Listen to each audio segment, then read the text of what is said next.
From Learfield on the Mustangs Sports Network, this is the Pony Express Show with head coach Rhett Lashley, presented by SMU Cox School of Business, your ally for life. Visit coxgrad.com to learn more. Now at Ozona Grill and Bar on Greenville Avenue, here is your host, Rich Phillips. Good evening and welcome to another week of the Pony Express Show.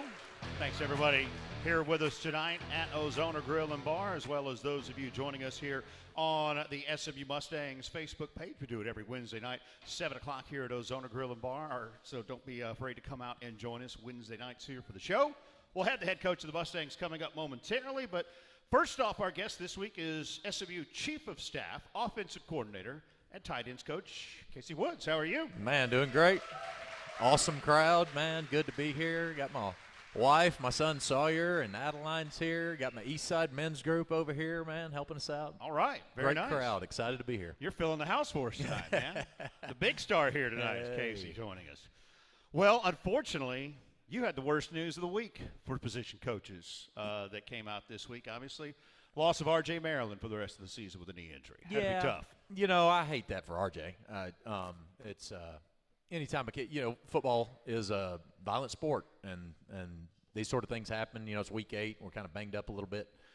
Anyway, you hate to see injuries that happen like this. I think that there's some silver lining in the news about what it is moving forward, and I know he's excited about the prospect of getting it fixed the way that we need to and getting to work. I think he's got a good mindset about where he's at, and he's got great teammates that support him, and Coach Lashley's been great about welcoming him and keeping him around our team. And, we're all here for him, and he's certainly given a lot for SMU. He's got a lot more to give to SMU. And, I do hate it for him. Yeah. In the moment. You're always disappointed for the kids because of, the goals and dreams that they've got. But this is an opportunity for him to mature and an opportunity for him to, improve his craft and take on something hard and really respond to an adverse situation for his future. Leading receiver on the team, 24 catches, 359 yards, 4 touchdowns. Next man up.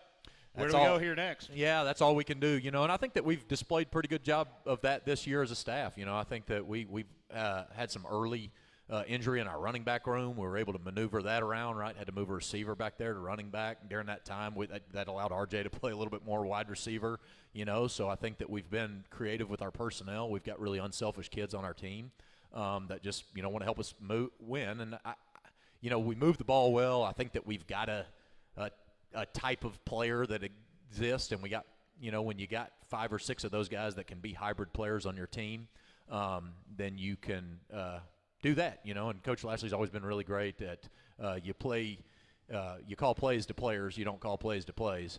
And so, we utilize those strengths, and we put those guys in the best position to have success.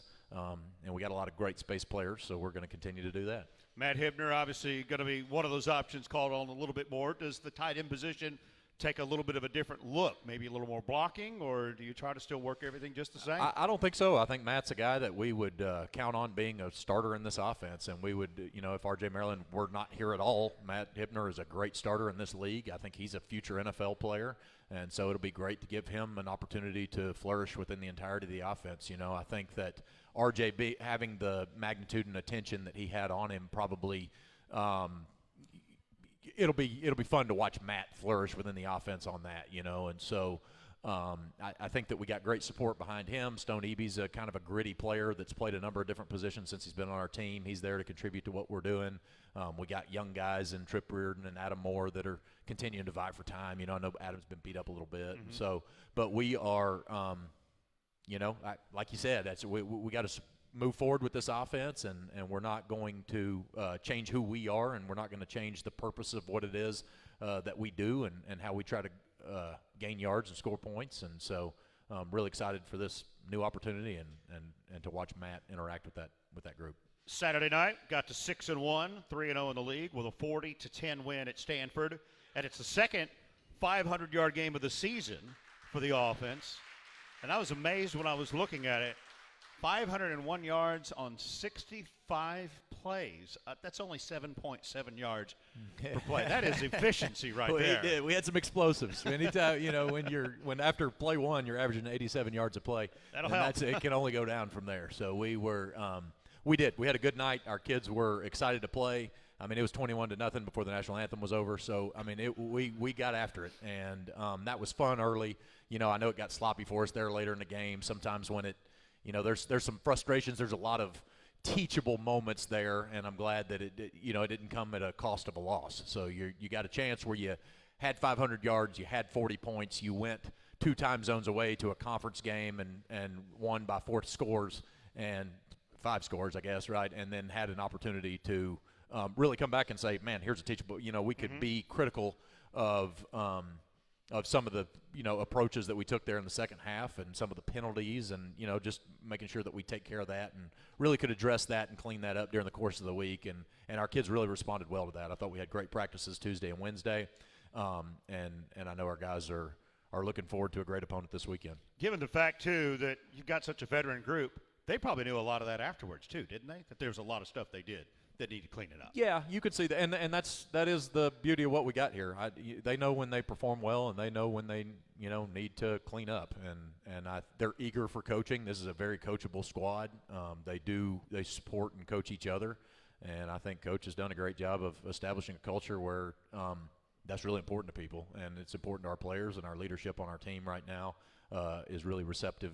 I think we've cleared the smoke of this 4-game stretch that we didn't know what it would look like maybe 3 months ago, and here we are undefeated during that stretch, and we've got a chance to really put the hammer down. And we performed really well on offense, and there's still a lot of growth to happen on offense, and I think Kevin's getting better every week, and he's understanding the offense better. The field is shrinking for him to a degree, or and it's so things are just slowing down for him, and so that's really exciting.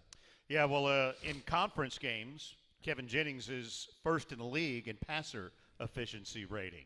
What's been his magic back there? Man, coachability is the number one thing. I think that he has done a great job. The best thing that Kevin has done is Kevin is a natural playmaker, right? So, and one of the greatest emphasis that we had on him coming through this was to encourage him not to look for the plays, right? When you're a playmaker, plays happen to you.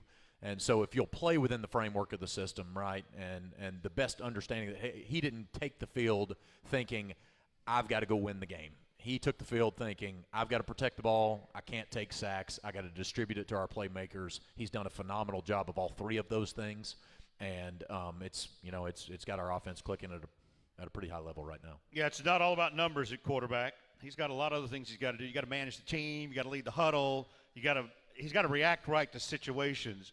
Is that something, given his demeanor, I felt like when he started at Tulane last year, he already did those things, didn't he? Oh, no. I think that we were able to see 2 years ago, right, we went up to Tulsa. And Tanner had been hurt.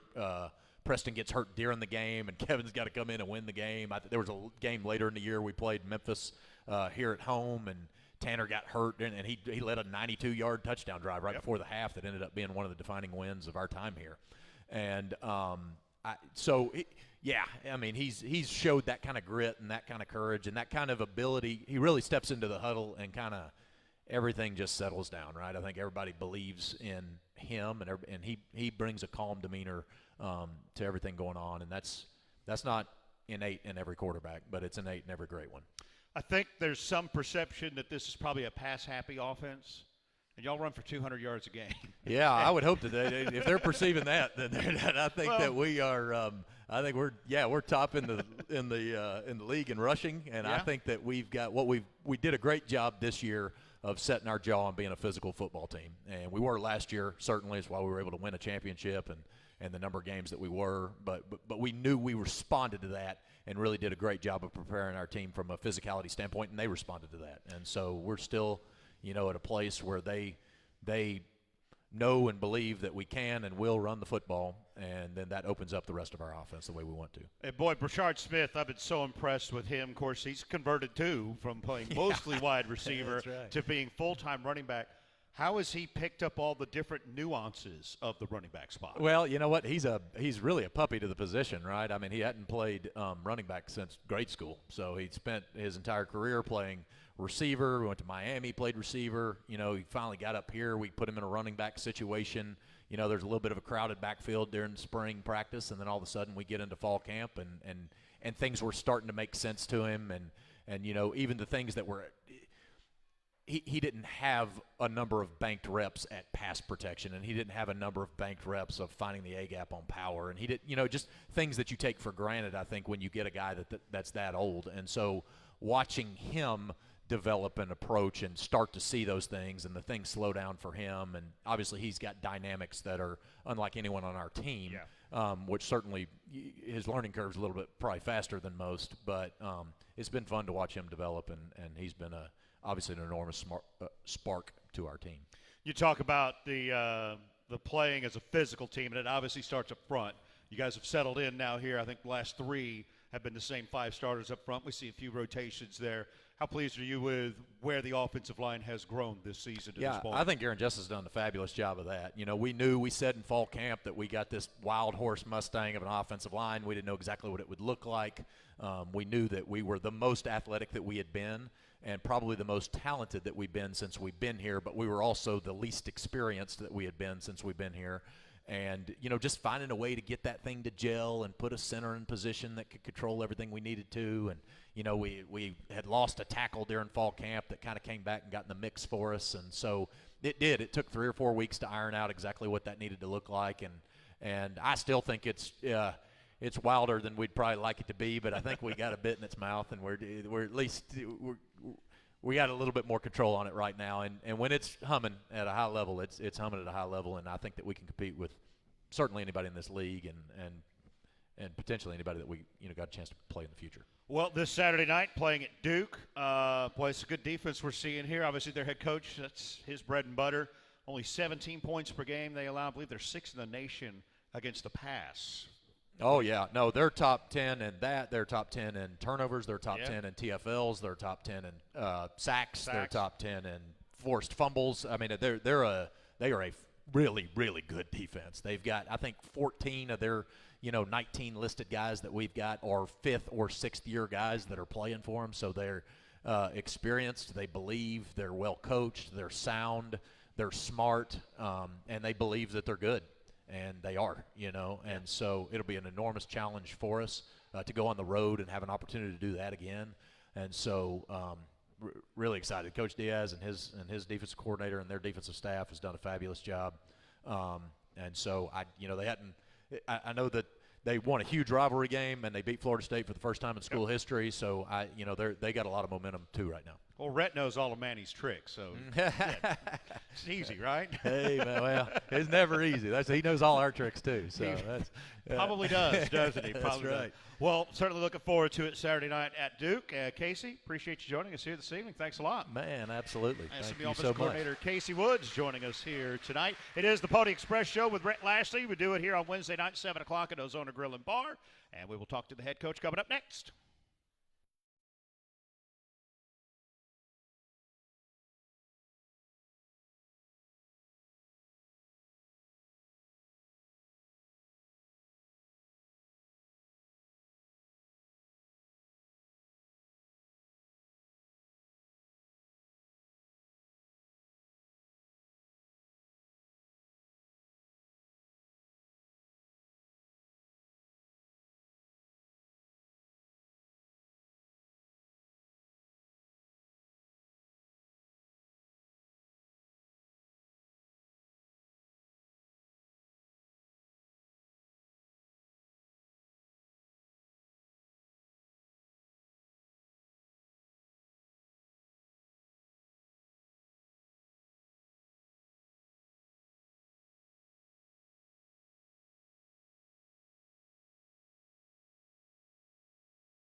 Welcome back here to the Pony Express Show with Rhett Lashley. I'm Rich Phillips with you Wednesday nights, 7 o'clock here on the SMU Mustangs Facebook page and at Ozona Grill and Bar. Let's welcome in the head coach of the 6-1 Mustangs, Rhett Lashley. Sounds good. It does. The 6-1 Mustangs. Awesome. 22nd in the country. There you go. Although you win by 30 on the road and lose the spot. Who cares? I mean, really. Didn't play the week before and gained like 3. I vote in the coaches' poll, and that poll doesn't matter. The polls that matter come out in 2 weeks. And that's right. It's an honor to be ranked in both the AP and the coaches' poll. I don't mean they don't matter in that regard, but when it comes to in 2 weeks, whatever number they put by your team, if you're fortunate to have one, will be reflective of the college football playoff poll. So we just got to keep playing week to week, and all that stuff will take care of itself. But it is good for our kids to be acknowledged for their success. This week at 7 o'clock Saturday night at Duke. It's on the ACC network television-wise. Radio, we will be on 570 AM KLIF as well as on the SMU app and on Sirius XM channel 194. We talked enough offense. Let's talk some defense after a 40-10 win. How about that? That's great. I'm glad Casey covered all those questions. We'll get some for you here in a minute. But let's talk defense. 206 total yards allowed, season-high 6 sacks, season-high 11 tackles for loss, 2 more takeaways. Playmaking is what it's all about for the guys on that side of the ball, isn't it? Yeah, I think it probably was our best all-around performance on the year. I mean, we probably would have shut them out had we not fumbled a punt and thrown an interception at the 10-yard line. So just incredible job. They averaged 0.9 yards a carry rushing. Yeah. So anytime someone averages less than a yard rushing, and we had 6 sacks and double-digit tackles for loss, to your point, 2 turnovers. We scored on defense again with the safety. I just think they played a really good, complete game for 4 quarters, and that was good. Yeah, it was 33 yards rushing, but even if you take out the sacks and the negatives, they only gained 70 at any point in the night. I mean, that makes it really hard on them when they're that one-dimensional that your defense made them. It does. And like I said, so far to this point, 7 games in, we've done that. And you look at the stats, and we're playing a defense that's number 1 in just about every stat in our league, except the number 1 rush defense in the ACC is the SMU Mustangs. Yes, sir. We're giving up 87 yards a game, I think. And that's just it's been a big emphasis for our staff, for our team. And for them to go do that, it puts them in position to be able to get after the quarterback and like you said, makes them by one-dimensional. Saturday night, I thought the defensive ends were just incredible for you. Jafari Harvey had the 2 sacks. Elijah Roberts, Isaiah Smith each had sacks. Isaiah's just buzzing around out there, it looks like, at times. He's so fast. And well, how about when he picked that ball up that they thought was a fumble and was running around, looked like Kevin half the time, and neither one of those are good. But, and I mean, I thought all 3 of those guys, Cam Robertson, as always, affects the quarterback. And, even Elijah Roberts' best play of the night, he didn't even get a sack for when he took their right tackle and basically hit the quarterback with him and hit him as he was throwing it. So those guys were aggressive. But like you said, it all started by stopping the run. Absolutely. First interception of the year for Deuce Harmon. I know he got the start. Yep. He had a couple of plays the week before at Louisville that really stood out to me. One of them, he didn't even make the play, but it was the long pass for a touchdown. And he almost caught the guy because he ran across the entire field. He did. And then their long run that was a quick hitter up the middle, and he's out here on the edge. And he caught the guy. He's the one that made the tackle. And I thought, that really shows up on film because that's a guy that doesn't quit on plays. No question. It showed one is just his natural speed, that which allows him to recover sometimes when he's beat.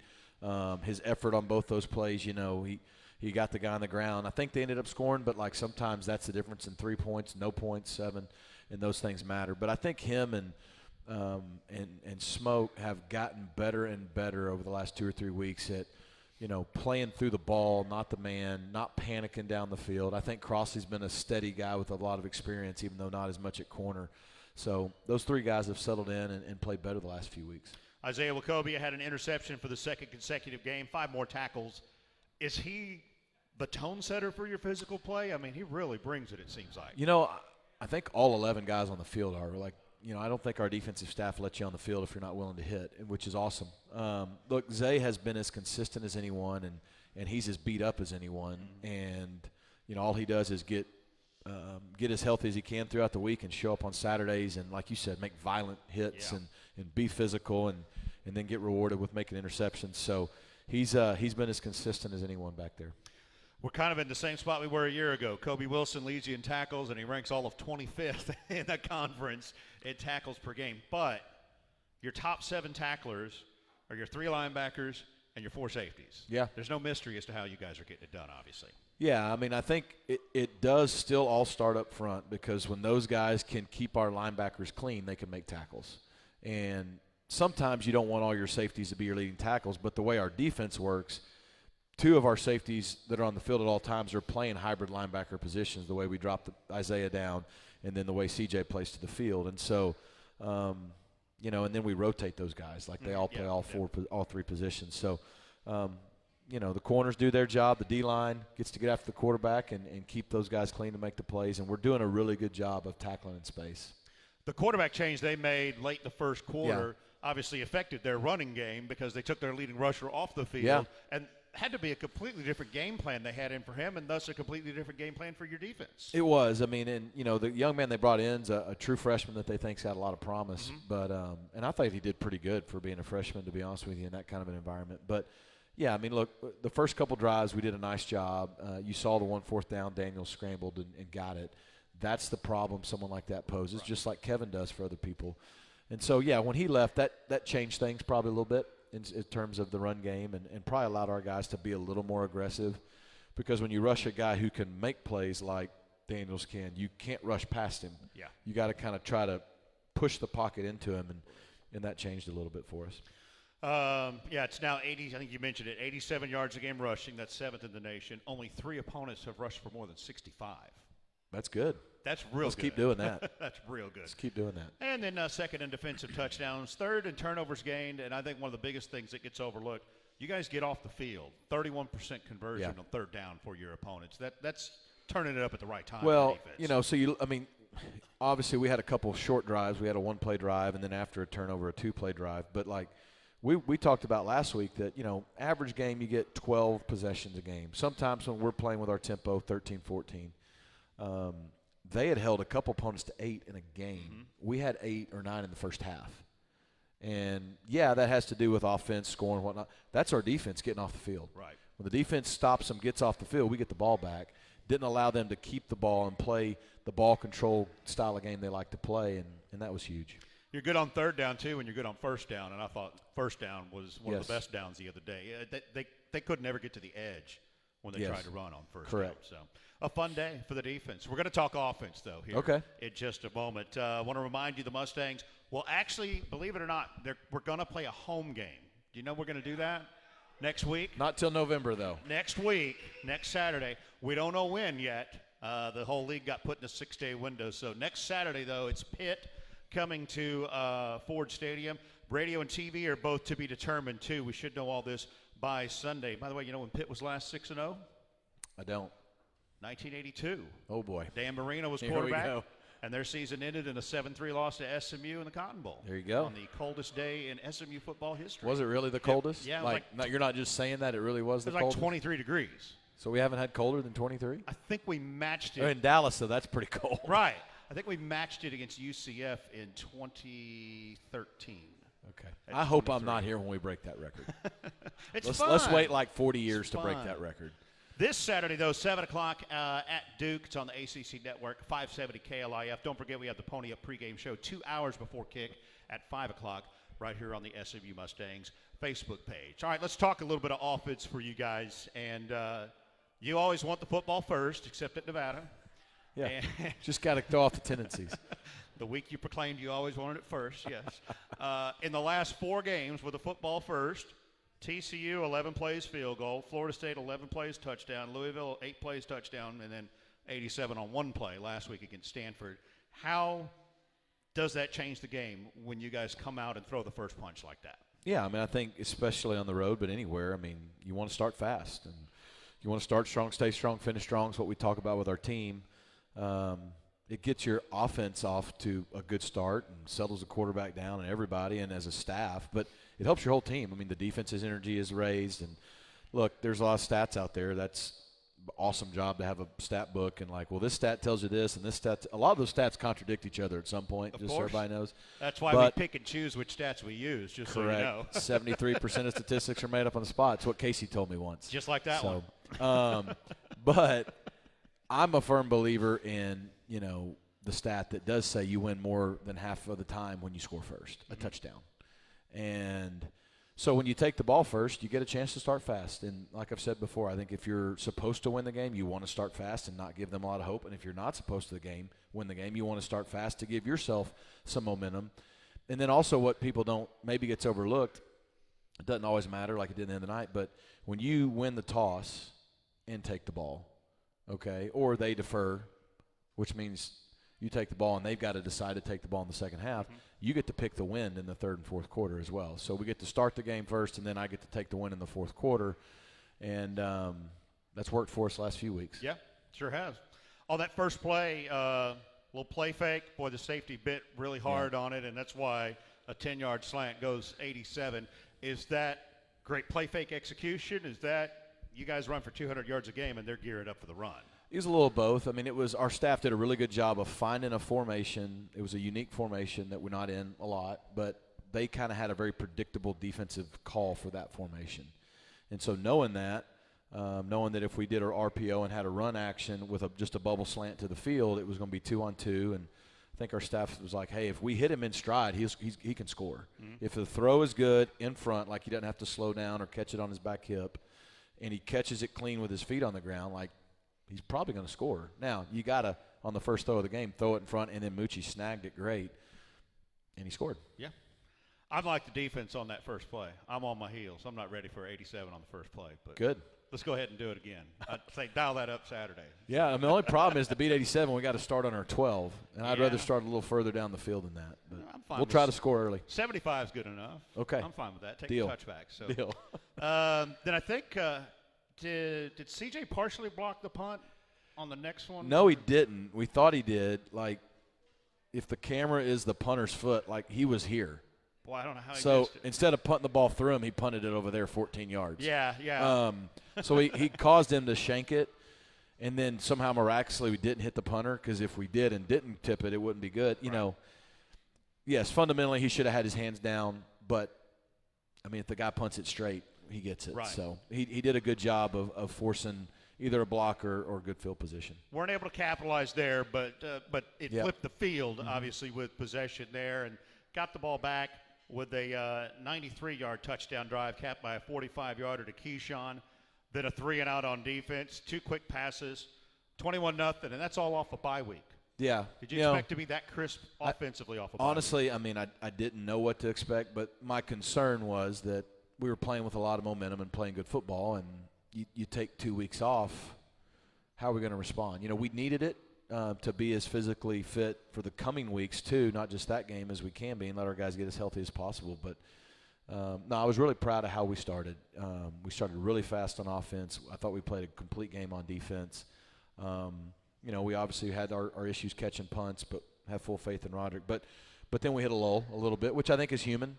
You know, it's human. You get up 21-0 on the road, you're feeling good, and it's just natural to kind of relax a little bit. And fortunately, our defense held on to it, and we got out of that eventually. Kevin Jennings finishes 17 of 27, career high 322 yards, 3 touchdowns. Probably wants one throwback on the interception. What were you feeling overall on how he played? Thought he played great. I think he's getting better and better each week. You know, in the moment, I was upset just because you know you can't put the ball at risk coming out of your own end zone. Yeah. You know, looking back, it wasn't necessarily anyone's fault. It was just him and Matt miscommunication on a scramble drill, and so those things happen. So all that tells you is it wasn't as bad of a decision maybe as you thought, because if Matt did what he thought he was going to do, it wouldn't have been intercepted. It would have been caught. Matt was trying to get open for him. It was all well intended. But, yeah, still, you can't turn the ball over and give them the ball on the 10-yard line and expect our defense to always bail out.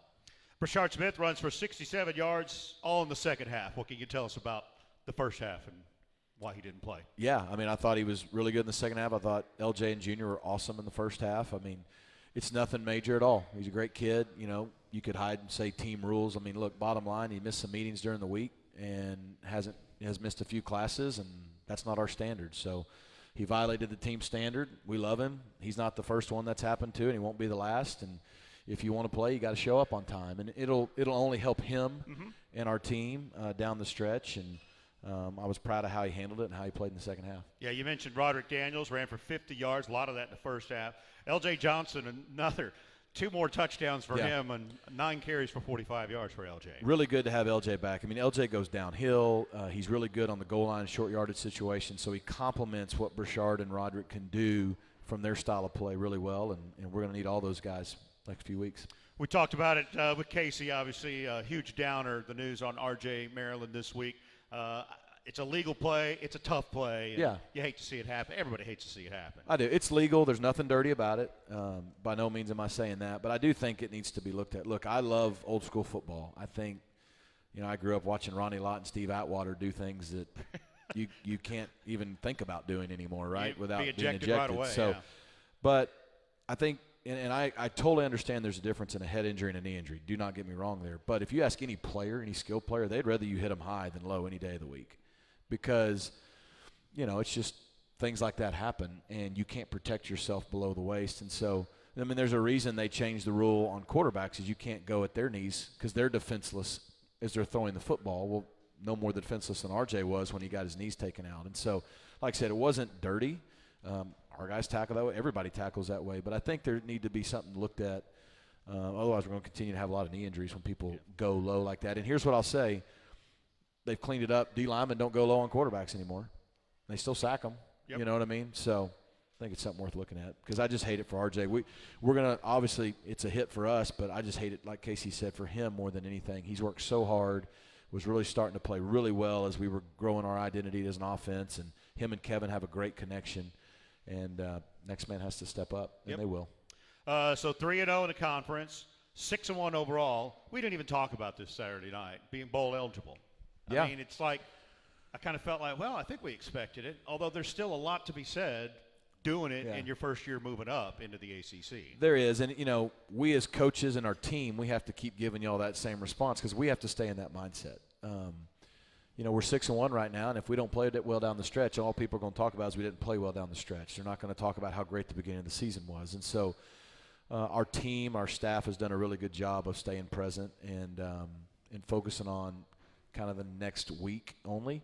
But it is a big deal. And we did, Monday we celebrated the win, and we celebrated that as a team, and we celebrated that as staff, and we quickly moved on to Duke. But, the data and history tells you teams that make a jump to a Power 4 conference do not go to a bowl in their first year. Yeah.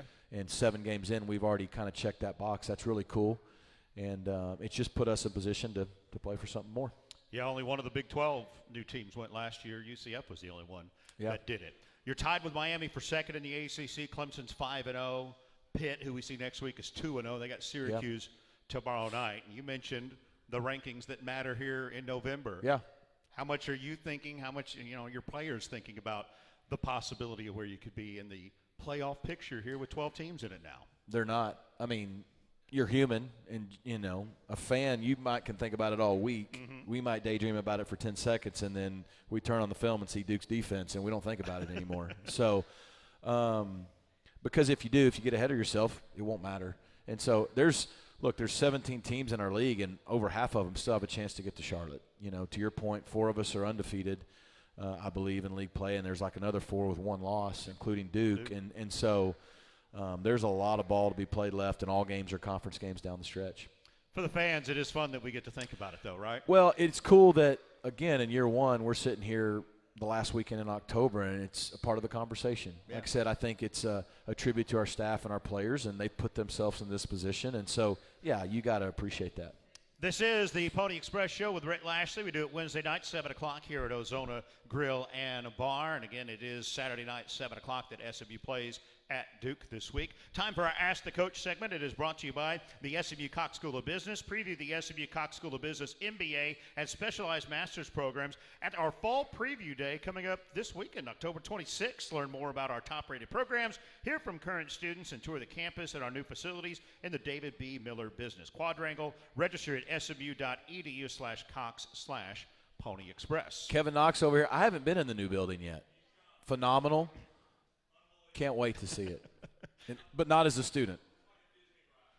Okay, a Disney ride. Not many people can go to business school and be on a Disney ride. Wow. I need to come over and check it out then, it sounds like, too. First up this week on Ask the Coach. Are safeties, not the position, the play on defense, intentional? Do you change defensive play calling when you have the offense pinned in their red zone, near the end zone, and try to get that safety? It's probably better a question for Scott or a defensive guy, But here's what you got to understand if you're a defensive coach. Yes, when you have them pinned, one, it's an option, so it's on your mind. If the ball's inside the 5, like throughout the course of the game, you're not thinking about a safety until the ball's on the 1, 2, 3 yard line. So, yeah, I'm sure our defense pins their ears back just no matter what the call is, and our players in general are more aggressive thinking, man, we've got a chance to potentially score or get a turnover right here, which we did. I mean, Scott called an edge pressure, and they did a fantastic job. But you also have to look at it from this standpoint as a defensive coordinator. Like the worst thing that can ever happen to you can happen too, and they can go 98 on one play, right? And so it's not like they're selling out and zero pressure and nobody within – everybody's within 5 yards of the ball. So, and every team's different. I think your respect for the quarterback, the offense changes, and every offensive play caller's mindset is different when they're backed up, is what we call it as well. So it's a great question. It's definitely on their minds more. It's kind of a little bit of blood in the water. Yeah. But they also got to still be smart. And if nothing else, force a punt backed up to get good field position. The CJ1 Saturday, I thought, looked a little bit more intentional, if you will. There's no question Scott brought an edge pressure on purpose, yeah. Now, the first safety we had this year, which was probably more important that was more player-driven. Yeah, that was Tank just walked his man back into the end zone is what he did on and that he was one. more motivated because the ball was there and he could see the goal line right there. Right, and yeah, absolutely. That was him doing it, overpowering his there you man. Next up here. How do you move on from the penalties, other mistakes, special teams turnovers, particularly when they haven't been as costly as they might be against better competition upcoming? Yeah, well, you don't move on from the potential turnovers because you got to fix them. And we have, uncharacteristically, we've had 3 punts on the ground this year from a guy who's very reliable. So, it's no different than you have a really good player in position. They have a bad game or make a mistake. You don't bench them or anything. So we've got to get it cleaned up. We've worked hard this week. Our special team staff and Coach Likens, who works with the returners, and Junior more than anyone, has really taken it upon himself to just, make sure that he's as reliable as we know he is. The first one, he kind of slipped as he was catching it. You got to catch the ball. Second one was more ball security running with it. It doesn't matter. It's 2 special teams turnovers. Offensively overall, we did a decent job protecting the ball, but we turned it over 3 times and lost that battle. And they scored 10 points off turnovers. Yep. And so, to your point, it'll cost us in other games. The penalties piece, that we've had 2 games this year, our first one and this one, with that kind of deal. I mean, a lot of them were holds. We did have a blindside block. We had an unsportsmanlike conduct that I thought, anyways. But, yeah, I mean, it'll cost us for sure. I mean, we had probably 2 or 3 of our offensive drives totally shot by a holding penalty that made it 1st and 20 or 2nd and 20, and just like we saw in week 1, it's hard to overcome that. Next up, there's some speculation. Next week when Pitt comes, it could be ESPN's College Game Day here on the SMU campus. Hunter's got some research here for you, by the way. You have been on a staff for 9 game day games. Did you know that? I have? Yeah. I didn't know that. Hunter I mean, I knew I'd been over some, but never as a head coach. How much of an effect does game day have on players, on staff, on the environment on campus? On players and staff, minimal. On the environment on campus and our fan base, a ton. Like it's anything. We got to win this week. Nobody cares. There's nobody coming here if we don't win. Absolutely. So, same for Pitt. and arguably tomorrow night too, because the real reason for the delay in our league is there's 3 or 4 big time games in our league next week. No matter what happens this week, there's 3 or 4 big games and potentially even bigger games based on what happens. So. Look, it's like any other big game. Your players would get excited. Your staff would get excited. But we're going to be excited to play Pitt no matter what, but not until after Saturday night. All right, what's your opinion on the increase of players going down with, we'll call it, injuries to slow tempo on offense? Other than one of our games this year, it hasn't really been an issue. I don't believe in it. We don't do it as a staff. You don't ever see our defense conveniently getting cramps when another team has got us on the ropes. Sometimes injuries are real, and that's why nothing gets done about it, because it's really hard to judge if it's not real or not. But, I think it's an issue. I don't know how you fix it unless, staffs are all just going to have integrity and not do it. What about if a player had to stay out longer than one snap? Well, see, I think I think it's like everything else in life. You start trying to solve a problem, you may create other problems. They've done it in the NFL. They've done it in college. Like a player gets hurt with less than 10 seconds in the game and the clock's running, the game's over. Right. Well, what if he breaks his leg? Like, he got hurt. You know what I mean? Like, that's not fair, but there's no exception for that. So, but in order to keep people from bending the rules in the spirit of the game the incorrect way, they make rules that now make other things not fair. So you're just plugging one hole to let another one open. So I would not be in favor of any of those things that penalize a player for doing what he's directed to do by a coach. Very fair, very fair. All right, let's move on here for our Meet the Enemy segment here on the show, and it is brought to you by Ozona Grill and Bar right here on Greenville Avenue with the best patio in town, and happy hour from 4 to 7 every Sunday through Friday. Specials including free chips and salsa. Ozona Grill and Bar, find your comfort zone. It is Saturday night, 7 o'clock Central Time when SMU plays at Duke. They're 6-1. 2-1 after a 23-16 win last Friday night up at Florida State. Man, this reunion week for you, huh? Their head coach, Manny Diaz, hired you as OC at Miami in 2020. Their defensive coordinator, Jonathan Patke, was on that staff. Yep. And, of course, their OC is the guy they stole from you, Johnny Brewer. Yeah. They didn't steal him. They gave him a great opportunity. But, it's, in coaching, you do it long enough, you're going to coach with and against friends. And, some friends you are better friends with than others. I said it yesterday, I think, with the media. There's not a coach I respect more in college football than Manny Diaz. He's 100% in it for the right reasons. Not only is he a brilliant coach, he's a great leader of his staff and of his players. He cares about his players. He has relationships, much like we try to do here. I think he's a great culture builder. I think he builds winning teams. I mean, look, he's 6-1 at Duke in his first year. And you can tell by the way they play how much they believe in him and that staff. So I don't like playing friends like that, but don't worry. Both of us will want to beat each other really badly on Saturday night. He would tell you that too.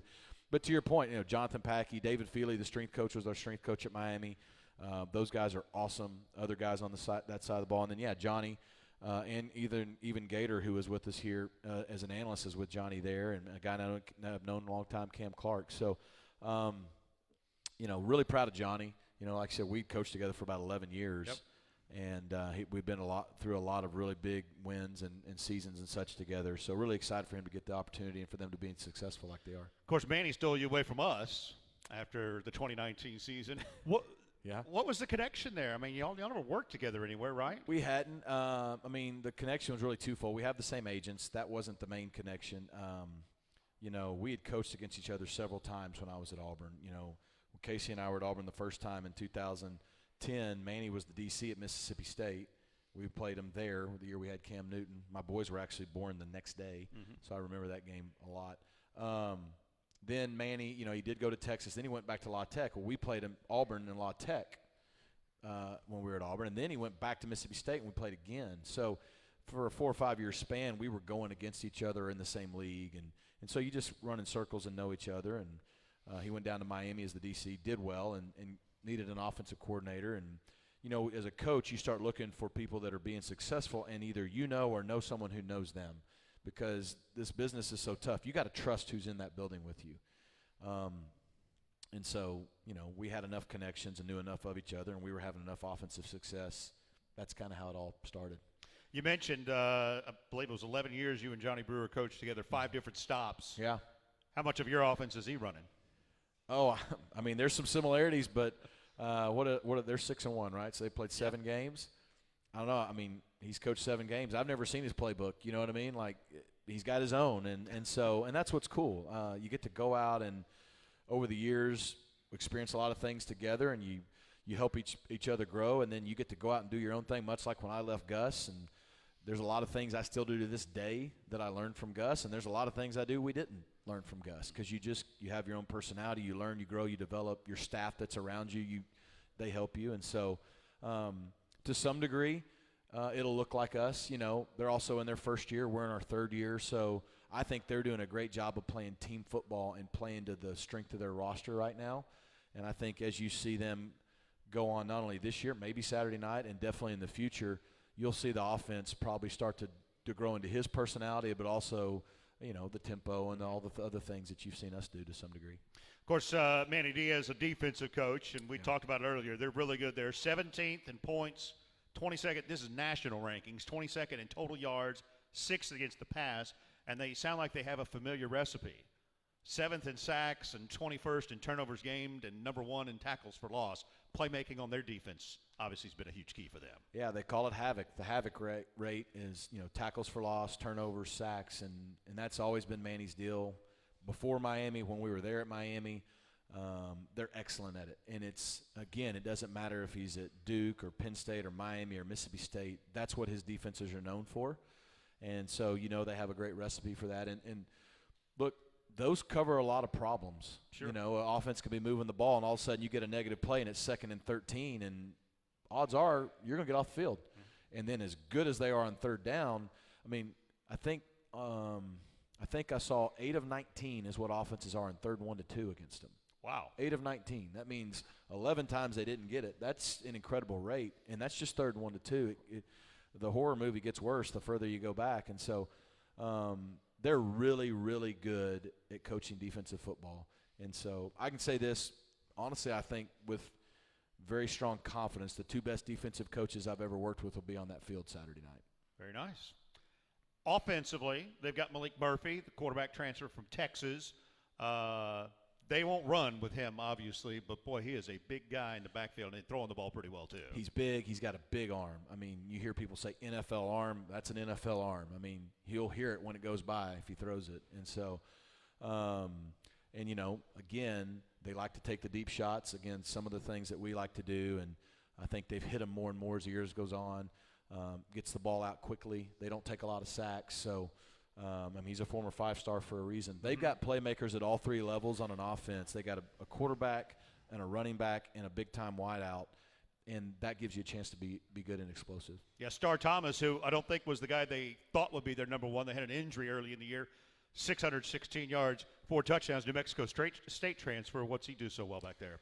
Well, he goes forward. He can run downhill. He can generate yards for himself. He's really good in short yardage and goal line situations, like LJ has been for us. But he can also do what Brashard does and break a tackle and generate yards for himself. He can play out of the backfield, catching the football. And so in the last 3 or 4 weeks, he's really come on for them, and that's added a level to their success. We've talked about this in the past, and football travel's not necessarily a huge deal because it's once a week at most. But this is 3 road trips this month, and this is coast to coast on back-to-back weeks. Any concern there? I don't know. Not yet.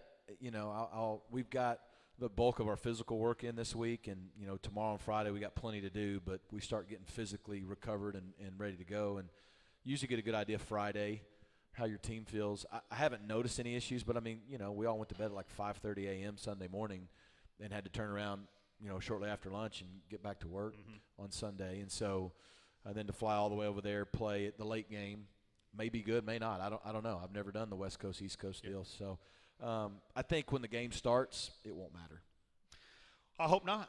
I hope we have a 87-yarder to start, or, again, 75. I'm good with 75. I'm glad we've set the expectations really high. How about score on the first drive? Okay? Everybody doesn't need to throw something at the TV if the first play is not a touchdown. It is 7 o'clock Saturday night, SMU at Duke, ACC Network for the television, 570 KLIF, as well as the SMU app and Sirius XM 194. For the radio call, we'll be on at 6:30 with the pregame show. Coach, appreciate it. Awesome. Looking Always forward to good to be one. here. Yeah, and I'll say this, our buses pulled up at Stanford, and there was a massive tailgate going on. Some of y'all may have been there. There was a massive, I don't know what it's called, but there was a massive tailgate going on, and there was, I don't know, Chris, how many tents? 20, 15, 10, 12, yeah. All SMU. Like you pull up and you're like, oh, there's the Stanford. No, that's all SMU. Mm-hmm. And then you get in the stadium, and I think we might have had more fans. It was close. Loud. It was close. It was awesome. So looking forward to whoever's in Durham on Saturday night, hearing that SMU chant throughout the game. Always means a lot to us. All right. We look forward to it, 7 o'clock Saturday night. Thanks for everybody coming out here tonight, and we'll see you back here next Wednesday night for the Pony Express Show with Rhett Lashley. The Pony Express Show with head coach Rhett Lashley has been presented by SMU Cox School of Business, your ally for life, and hosted at Ozona Grill and Bar on Greenville Avenue. Find your comfort zone. The preceding has been a Learfield presentation on the Mustang Sports Network.